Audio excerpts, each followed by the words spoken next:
இரவு 12 மணிக்கு இந்த ரயில் நிலையத்தில் தனியாக நின்றாள். ஒரு பெண் உங்களை பார்த்துக் கொண்டிருப்பாள். ஆனா ரயில் வந்தவுடனே அவள் மறைந்து விடுவாள். இந்தியாவில் ஒரு மர்மமான ரயில் நிலையம் இருக்கிறது. வேகன்கோடர் ரயில்வே ஸ்டேஷன். பல வருடங்களுக்கு முன்பு ஒரு இளம்பெண் அந்த ஸ்டேஷனில் ரயிலை காத்திருந்தாள். இரவு. ஸ்டேஷன் முழுக்க அமைதி. திடீரென்று ஒரு ரயில் வேகமாக வந்தது. யாருக்கும் புரியாத காரணத்தால் அந்த பெண் தடத்தில் விழுந்து ரயிலில் மோதி அங்கேயே இறந்து விட்டாள். அந்த நாள் முதல் அந்த ஸ்டேஷனில் ஒரு விசித்திரமான சம்பவம் நடக்க ஆரம்பித்தது.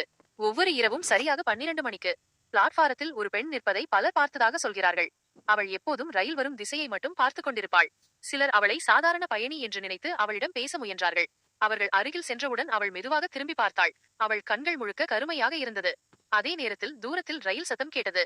ரயில் ஸ்டேஷனுக்கு வந்தவுடனே அந்த பெண் திடீரென்று மறைந்து விட்டாள்.